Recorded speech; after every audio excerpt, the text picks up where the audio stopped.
Olá, pessoal, boa tarde a todos. Primeiramente, eu gostaria de agradecer à comissão organizadora desse evento e também aos meus colegas palestrantes que estão colaborando, com esse evento com temáticas bem legais, interessantes e importantes para a comunidade acadêmica e a todos vocês que se inscreveram nesse evento, estão participando aqui conosco, tendo a oportunidade de colaborar também cientificamente com os trabalhos de vocês.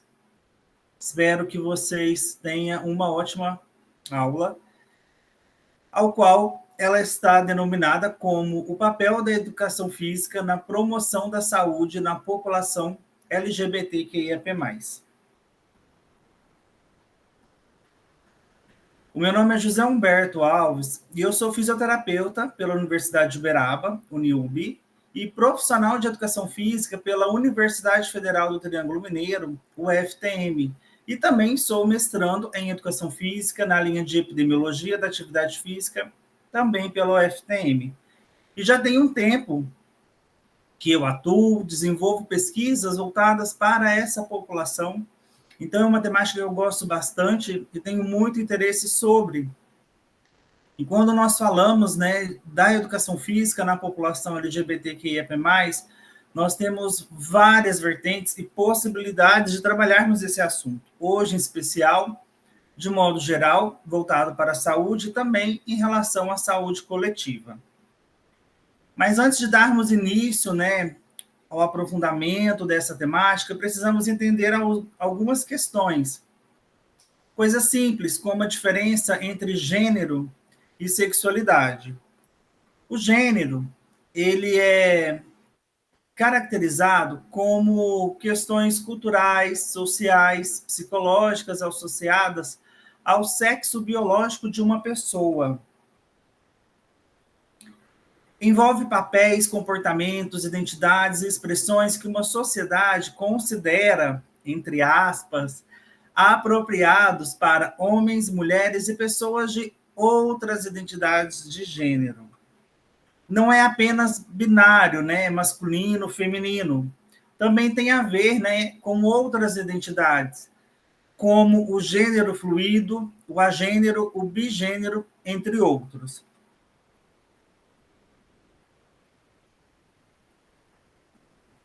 Por outro lado, a sexualidade, ela se refere aos padrões de atração emocional, romântica e sexual de uma pessoa em relação a outras pessoas. Ela não está necessariamente ligada ao gênero.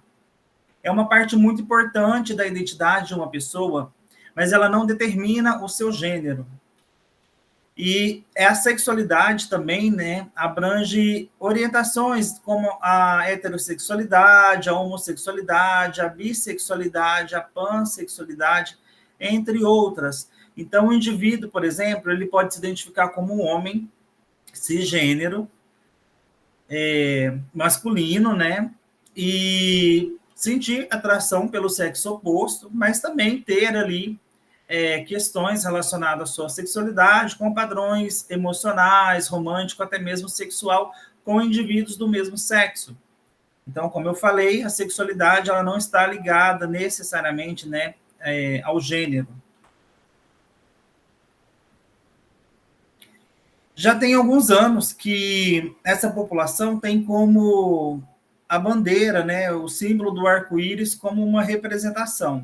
Contudo, em novembro de 2022, foi lançada, durante a 27ª Parada do Orgulho LGBTQIAP+, de Copacabana, uma nova versão, a qual é conhecida e representada nacionalmente, pela comunidade. A sua nova versão inclui a gravura do orgulho intersexo, que é o círculo aqui, que são pessoas que não se enquadram nas definições biológicas consideradas típicas, como masculino e feminino, e também a paleta do orgulho trans, que são essas três cores aqui, o branco, rosa e o azul, e também as listras representando o antirracismo, fechando aqui, então, a base triangular, sobrepondo ali, a bandeira do arco-íris.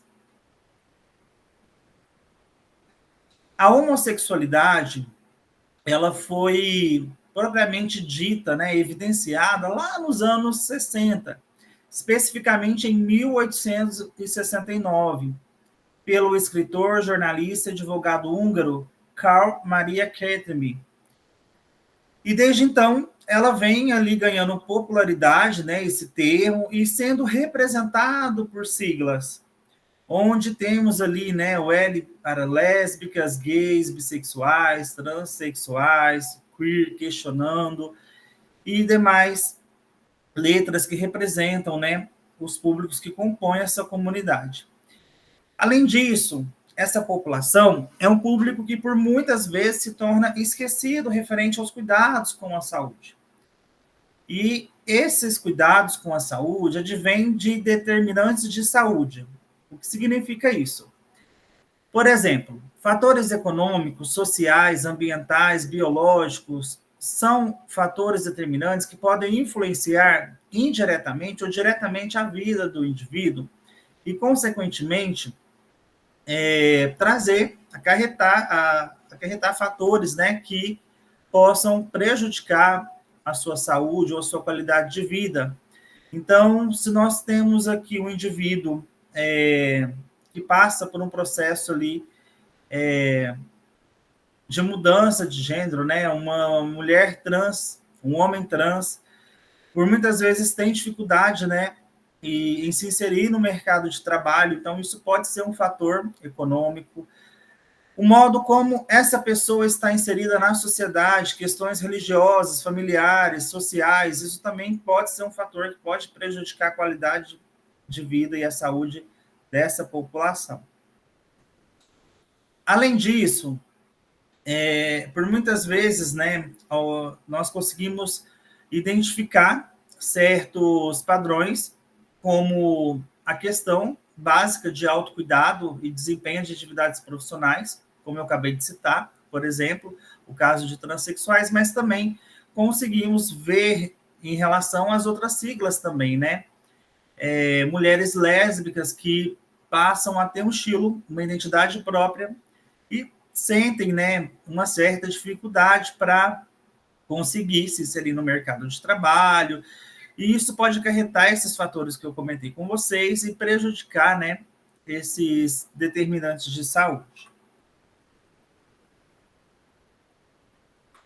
Além disso, nós conseguimos identificar estudos voltados para a promoção de setores, tanto público quanto privado, campanhas, várias iniciativas para tentar promover a qualidade de vida e a saúde dessa população. Contudo, é uma problemática e isso depende de vários estados e cidades, e cabe a nós, profissionais da saúde, identificarmos esses problemas e atuar nos nossos setores para a solução dessas questões. Segundo Câmara e colaboradores, lá em 2012, a percepção da saúde, ela advém de todas as experiências adquiridas ao longo da vida. E em 2022, Cristofoletti e colaboradores publicaram um estudo que corrobora com esse achado, né, onde eles revisaram as evidências científicas sobre as barreiras para a prática de atividade física na população brasileira.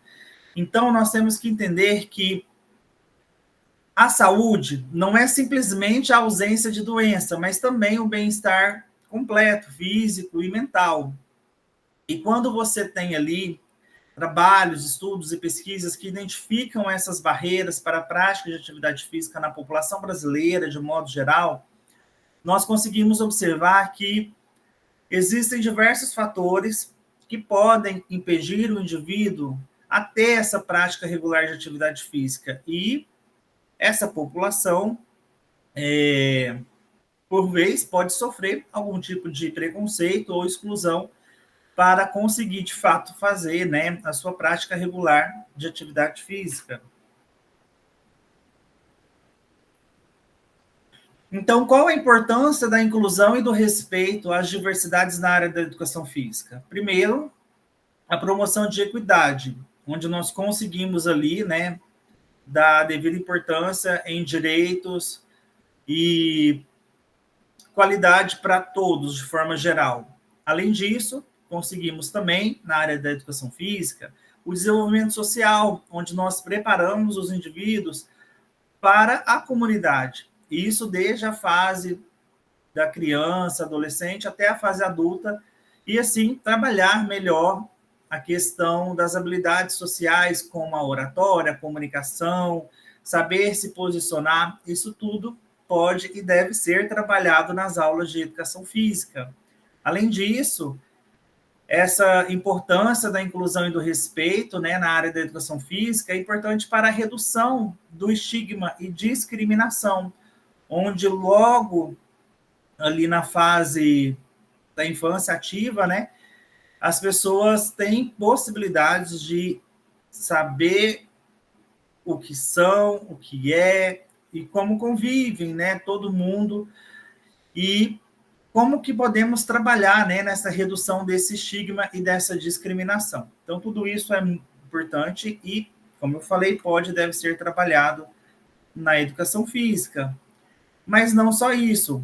Essa área também é importante para promover a saúde e o bem-estar dessa população, o aprendizado da diversidade com outras culturas, outras formas de promover essa inclusão e também preparar esses indivíduos para a vida, né, e a sociedade como um todo. A saúde mental é uma questão muito importante que afeta a população LGBTQIAP+, e a prática regular de atividade física, ela tem sido evidenciada e associada a benefícios significativos para a saúde mental, incluindo a redução do estresse, ansiedade e depressão. Para a população LGBTQIA+, às vezes, alguns desafios adicionais em relação à discriminação e ao estigma pode servir como uma questão que impossibilita essa pessoa, não só no seu autocuidado, mas também em relação ao seu convívio com a sociedade, e a atividade física ela pode servir como uma ferramenta terapêutica, não só para esses aspectos da saúde mental, mas também a fatores associados. Por isso, é importante, enquanto profissionais de educação física, trabalharmos essa inclusão e o acolhimento.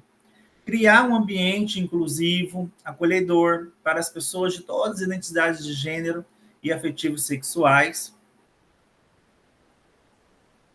Podemos e devemos também utilizar o uso da linguagem inclusiva, respeito às identidades individuais e a criação de espaços seguros, onde todos se sintam bem-vindos.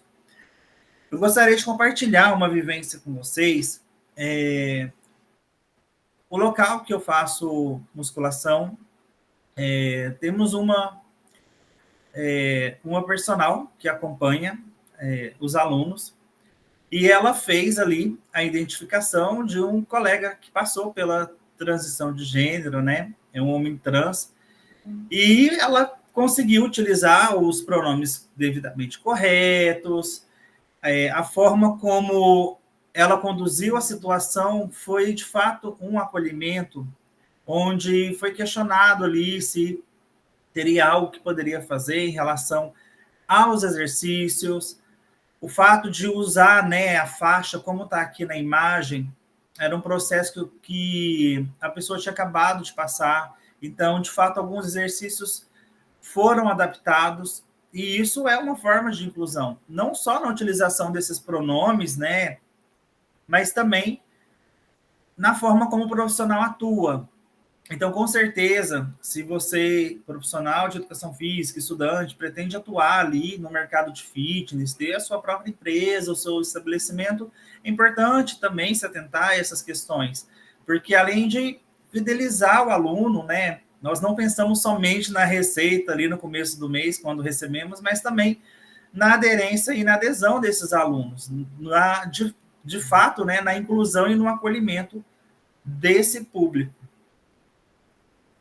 Então, é importante que esses profissionais de educação física estejam informados sobre as questões enfrentadas pela comunidade LGBTQIA+, E isso inclui entender as diferentes identidades de gênero, como eu expliquei lá no começo, e como isso pode influenciar as experiências e necessidades das pessoas durante as atividades físicas, e não focar apenas, né, no masculino, feminino, enfim. Olhar os seus alunos, os seus pacientes como um todo. É interessante também identificarmos, né, a história da moléstia pregressa do aluno, o histórico, saber, né, o porquê de participar daquela modalidade, praticar aquele treino, porque muitas vezes vai ser necessário vocês realizarem essa adaptação de treino. Alguns indivíduos podem ter, de fato, necessidades específicas em relação aos seus treinos, seja por questões de saúde mental, experiências de discriminação e outras preocupações. Mas mais para frente eu vou compartilhar com vocês um levantamento de um estudo que nós fizemos aqui em Uberaba sobre essas questões de experiências de discriminação que esses alunos adquirem em certos locais e acabam migrando para outras academias, e isso pode influenciar nas questões ali de desenvolvimento das capacidades físicas do aluno,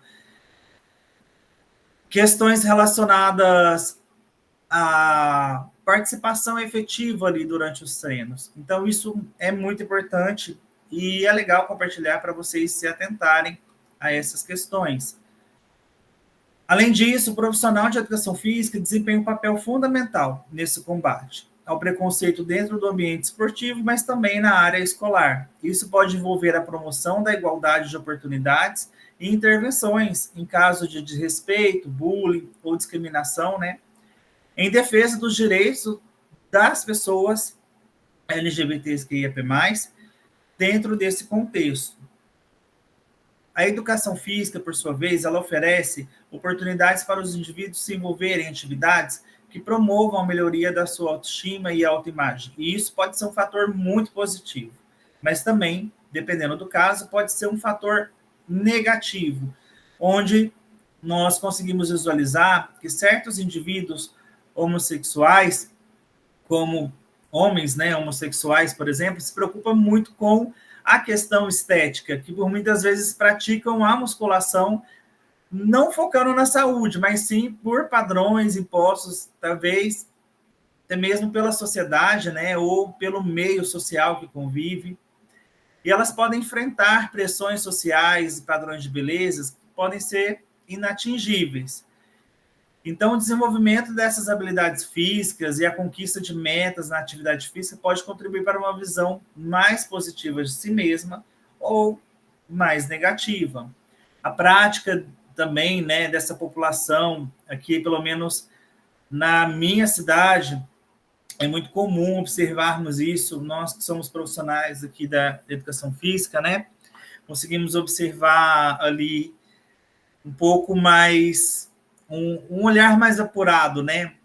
Até mesmo pela fala dos alunos que comentam: eu malho para comer, malho para ter um corpo bonito, né? Eu malho para poder ficar bonito pelado. Então, a pessoa ela precisa desse padrão, ela precisa se sentir bem ali. E essa autoestima, essa autoimagem é muito importante. Inclusive, eu queria compartilhar com vocês uma dica para quem se interessar nessa temática, especificamente para essa população, né, em relação à autoestima, à autoimagem. Existe questionários, instrumentos subjetivos para fazer essa avaliação. Então, vocês que estão aqui assistindo a aula e tiverem interesse em fazer estudos, não só com a população LGBT, mas também com outras populações, né, idosos, bailarinas, tem instrumentos para isso, mas para esse público em específico, a literatura ainda carece de mais pesquisas voltadas para essa questão de autoimagem. Então, a galera que gosta dessa temática, se interessar, né, pode até mesmo fazer um trabalho de conclusão de curso ou uma pesquisa para um próximo evento.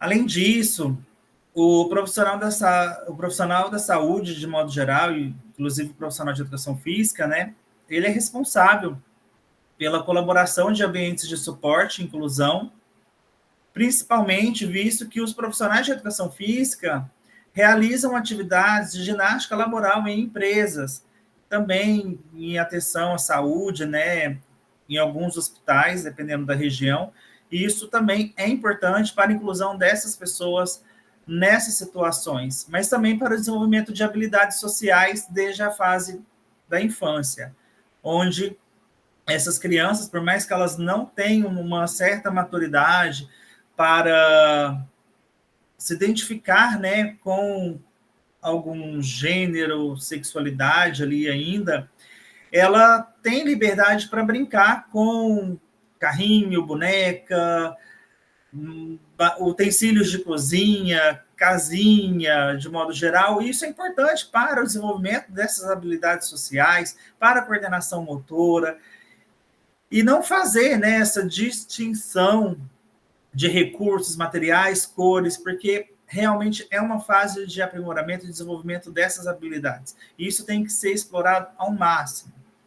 Além disso, os profissionais de educação física têm um papel fundamental na redução do estresse e na melhoria do sono com a prática e estímulo da atividade física regular, não só na população LGBTQIA+, mas como um todo. E isso é muito importante e deve ser trabalhado. Pois bem, José, observamos ali até agora a diferença dessa distinção entre gênero e sexualidade, da importância do profissional de educação física, mas o que nós podemos fazer de fato, né, para melhorar esse cenário atual? Quais são as iniciativas de melhoria para a população LGBTQIAP+. Eu trouxe aqui alguns exemplos que nós, enquanto estudantes, pesquisadores, profissionais da área, podemos colaborar. Então, eu vou começar lá na infância ativa. Podemos promover, né, e propor mudança das emendas escolares, bem como a forma didática de propostas de atividades escolares. Então, nós, pelo menos eu ali, né, alguns anos atrás, lá na época da minha escola, lá no ensino médio, acho que alguns de vocês também vão compartilhar dessa mesma experiência, onde o professor de educação física direcionava ali, ó, as meninas jogam queimada e os meninos futebol. As meninas jogam vôlei, os meninos futebol. E quem não joga nada fica ali sentado, mexendo no celular, passeando na escola. E isso deve ser mudado. Hoje, graças a muita informação e disseminação do conhecimento, algumas escolas já atualizaram essas emendas, mudaram esse panorama, mas ainda é muito visto essa divisão e essa separação. Então, propostas de sistemas de rodízio para tanto meninos e meninas vivenciarem o futebol, a queimada, o vôlei, isso seria excepcional, além de trabalhar a coordenação motora como um todo e outras capacidades físicas dessas crianças, né, e adolescentes. Isso, de fato, precisa ser visto e mudado. Então, essa é uma primeira proposta ali. Segundo, as universidades. Então, esses indivíduos saem ali da infância, vai para a pré-adolescência, adolescência e vão ali para alguma instituição de ensino superior. Então, as universidades, hoje em dia, elas estimulam muito os alunos a participarem de projetos de extensão. Então, o desenvolvimento e estimulação de indivíduos a participarem desses projetos é fundamental.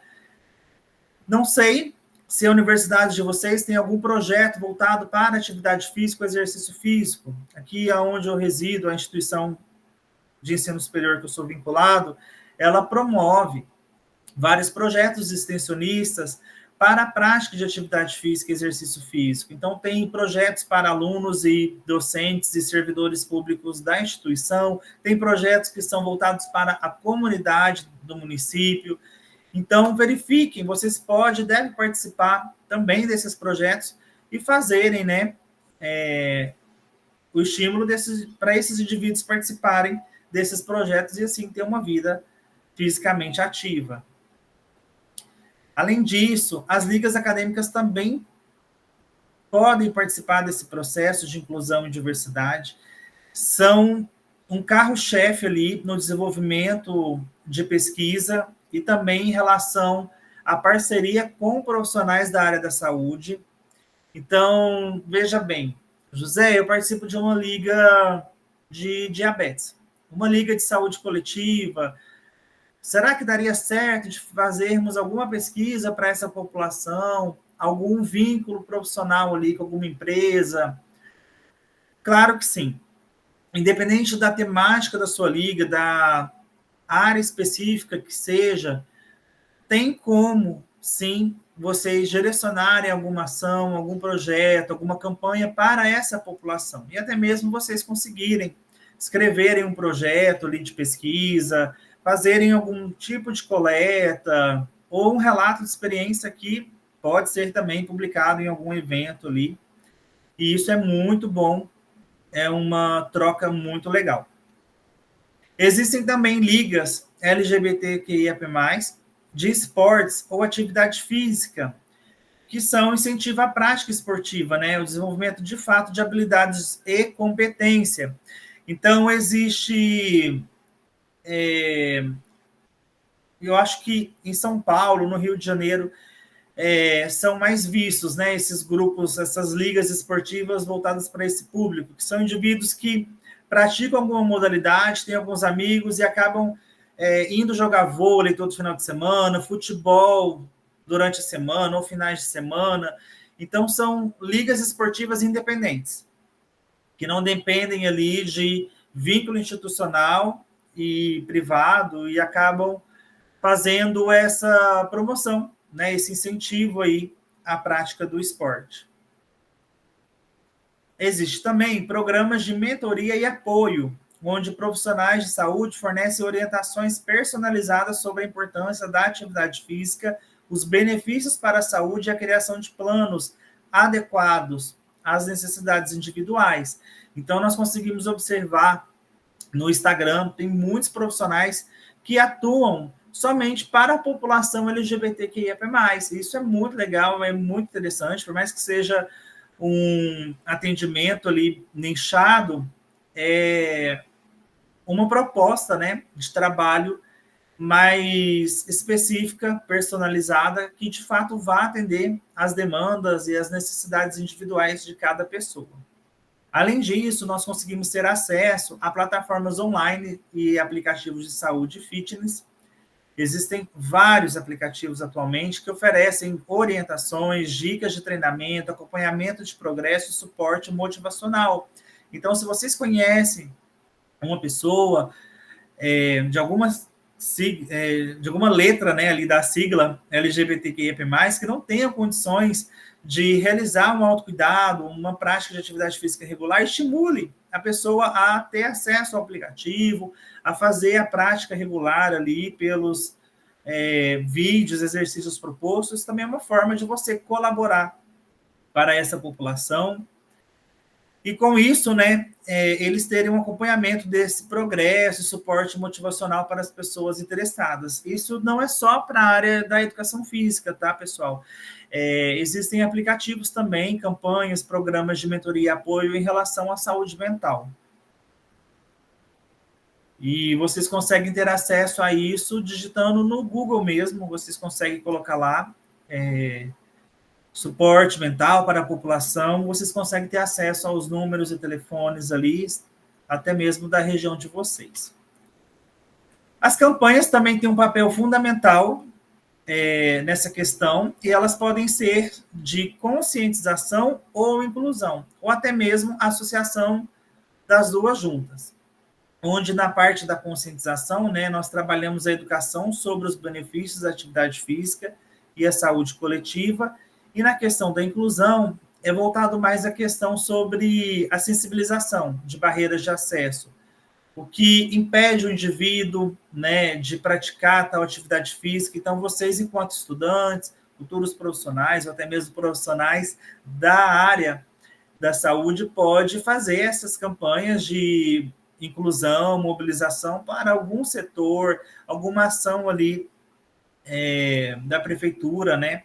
Enfim, vocês conseguem saber melhor sobre essas necessidades de campanha, infelizmente somente atuando, né, com essa população ou procurando ali algumas pessoas que atuam na área e têm contato direto.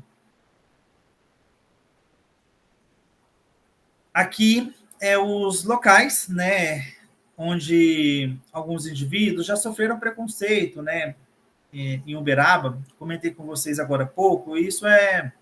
Essas informações são de um estudo que eu realizei com alguns amigos pesquisadores aqui de Uberaba, Minas Gerais, e foi muito interessante os nossos achados, porque corroboraram com outros estudos. Então, nós conseguimos identificar 6 áreas, onde 6 domínios, né, onde esses indivíduos já sofreram preconceito. Então, temos aqui aulas de educação física, já sofreram preconceito na rua, em academias privadas, praças, parques e quadras públicas, competições esportivas e academias públicas.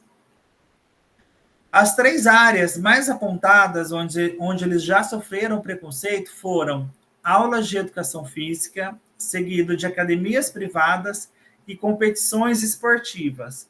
As aulas de educação física é aquela questão que eu comentei com vocês, de trabalhar a questão do respeito, da discriminação, desde a infância, né, até a pré-adolescência, para a adolescência, porque isso faz com que as crianças sintam, né, desestimuladas a praticarem uma modalidade, e isso acarretar, né, uma consequência de um comportamento sedentário prolongado e a pessoa se retrair, e com isso, né, vem várias doenças que podem acontecer ao longo da vida da pessoa, através desse estilo prolongado, né, de um comportamento sedentário.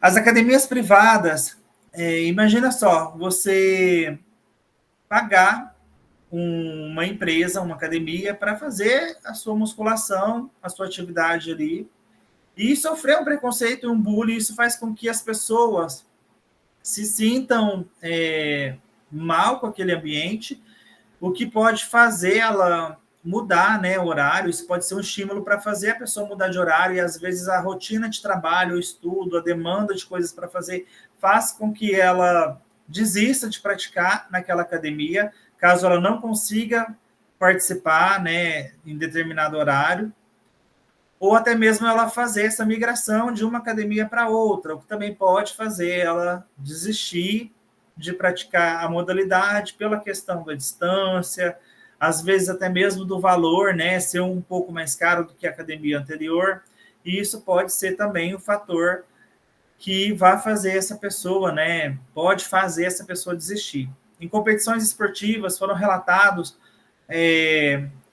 a agressão verbal, em alguns casos até mesmo física, principalmente da plateia, do público, que está ali assistindo, prestigiando os atletas.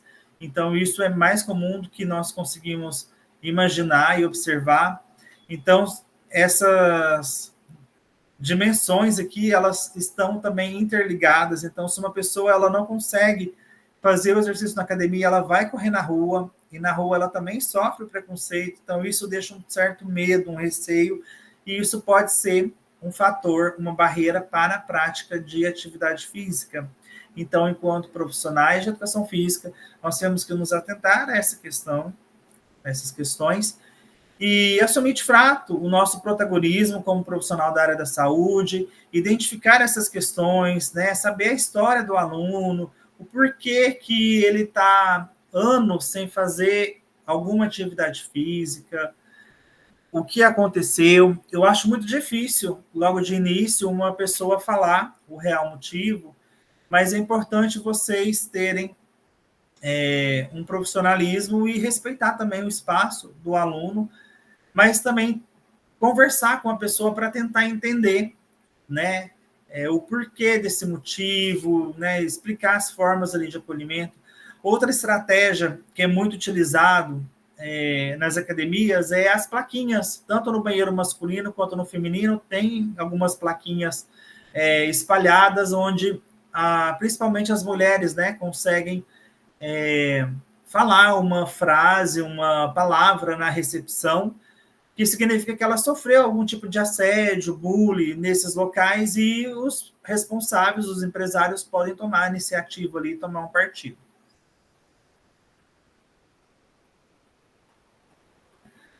Além disso, é importante entendermos também que existem certos domínios da atividade física. Quando nós pensamos em atividade física, imaginamos várias coisas, né? O exercício físico, atividade física. Então, existe diferença entre exercício físico e atividade física. Não são as mesmas coisas. A atividade física é considerada qualquer atividade que você faça, né?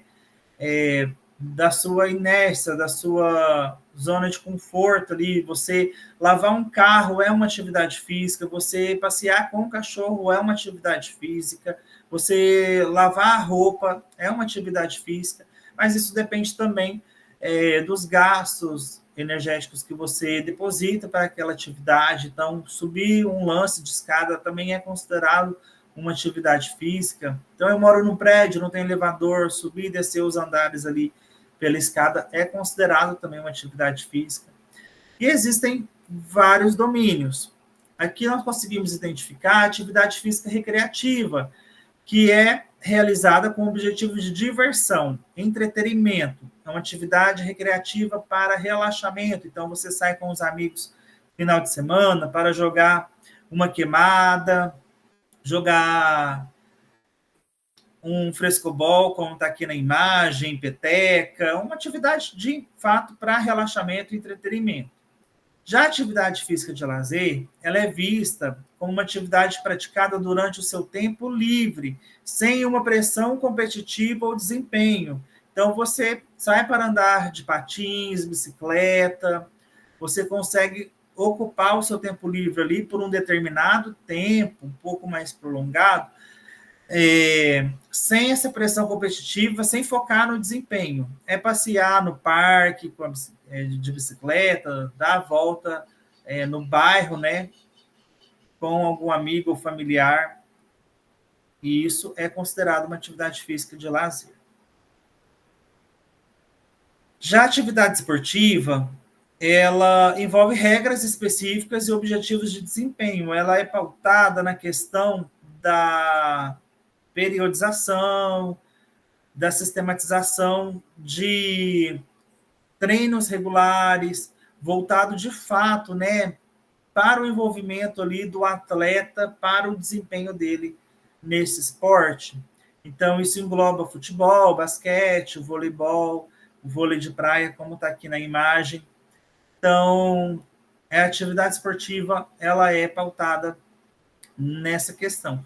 Podemos considerar isso também como um exercício físico, né? O exercício físico, ele tem essa regularidade. A atividade de condicionamento são exercícios voltados para melhorar a resistência cardiovascular, a força muscular, flexibilidade, equilíbrio, todas essas capacidades físicas. Então, ambas, atividade esportiva e de condicionamento, que são o treino de musculação, se você faz ali treinos regulares, se você faz musculação 3 a 5 vezes na semana, pelo menos 1 hora, você está praticando um exercício físico, que são treinos regulares, sistematizados, diferente da atividade física, que pode ser recreacional ou de lazer. Temos também a atividade funcional, que mimetiza movimentos do dia a dia, visando melhorar a capacidade funcional do corpo. Ela pode ser praticada em academias, mas também existem profissionais de educação física que atuam em condomínios e residências, né, privadas ali, que fazem atendimentos a domicílio e que fazem ali essa proposta de atividade funcional. Geralmente conseguimos identificar essa atividade funcional voltado mais para os idosos, mas mesmo assim esses exercícios ajudam, né, o indivíduo a sentar e levantar, agachar, pegar uma compra, carregar uma sacola pesada. Isso envolve também, né, treinos de agachamento, levantamento de peso para fortalecer todos os grupos musculares e conseguir, de fato, melhorar essa capacidade funcional do corpo. Existe também a atividade de reabilitação, que são treinos né, exercícios terapêuticos de reabilitação previamente prescritos para ajudar na recuperação de lesões, doenças ou condições médicas. Quando isso ocorre, temos ali, né, os fisioterapeutas que atuam nessa parte ali de exercício terapêutico e reabilitação, mas em um determinado ponto é encaminhado para o profissional de educação física e existe essa equipe multidisciplinar em alguns locais. Então, isso é interessante, onde o profissional de educação física consegue dar, né, procedimento ali a esses exercícios terapêuticos, consegue utilizar ali de diversos recursos e modalidades, como a yoga, o pilates, tem também treino de reabilitação cardiopulmonar, né, na esteira, e isso é muito bem utilizado, muito bem visto ali na área hospitalar e em clínicas particulares, com, de fato, atuação do profissional de educação física. Eu deixo aqui para vocês um guia de atividade física para a população brasileira. Tem um QR Code aqui no canto inferior à esquerda, onde vocês vão conseguir escanear e ter acesso a esse material. Não é um material de venda, né? A venda dele é proibida. Então, quem estruturou esse guia de atividade física foram profissionais competentes, que têm uma expertise muito boa na área da atividade física para a população. Ele foi feito ali com muita dedicação para nós, profissionais de educação física, né, utilizarmos esse recurso, esse material. E vocês que estão na graduação, é interessante terem acesso a esse material, porque vai ajudar vocês a identificarem os domínios de cada atividade física, as recomendações necessárias para cada indivíduo, criança, adolescente, adulto, idoso, quanto que um idoso tem que fazer, né? Quantos minutos de atividade física por semana, quanto que um adulto tem que fazer, uma criança, um adolescente. Aqui eu trouxe um exemplo das recomendações de atividade física para adultos, indivíduos adultos.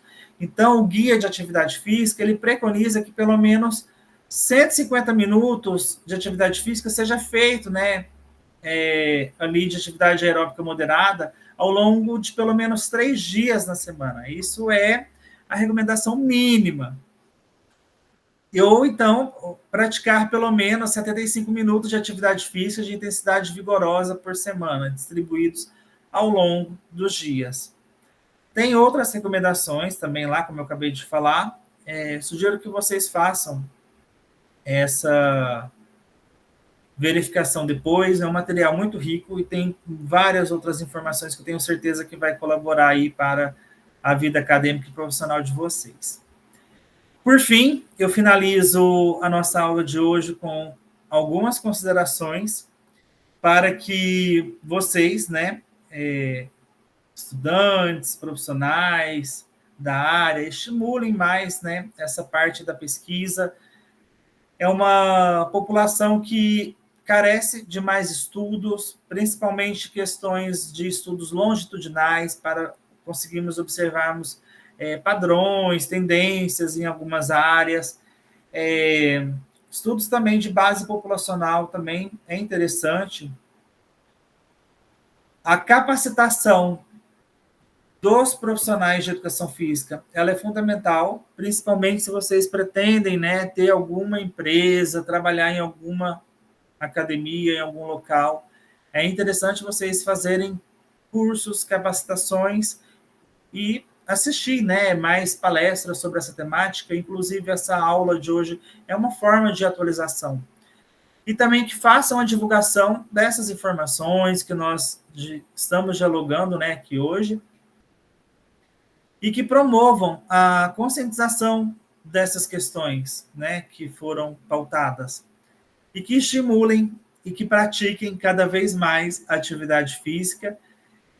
E é também a necessidade, né, de uma equipe multidisciplinar, não só a área da educação física, mas também existe a possibilidade e, em alguns casos, a necessidade dessa equipe multidisciplinar, multiprofissional, e isso é muito bom não só para a carreira de vocês, mas também para o resultado final, para a qualidade de vida da população LGBTQIA+. Ok? Eu agradeço novamente a todos os presentes, a comissão organizadora do evento. Eu deixo o meu contato disponível via rede social e e-mail. Caso alguém queira entrar em contato, eu fico à disposição. No mais, eu fico aqui agora para esclarecer qualquer dúvida que vocês tiverem. Muito obrigado.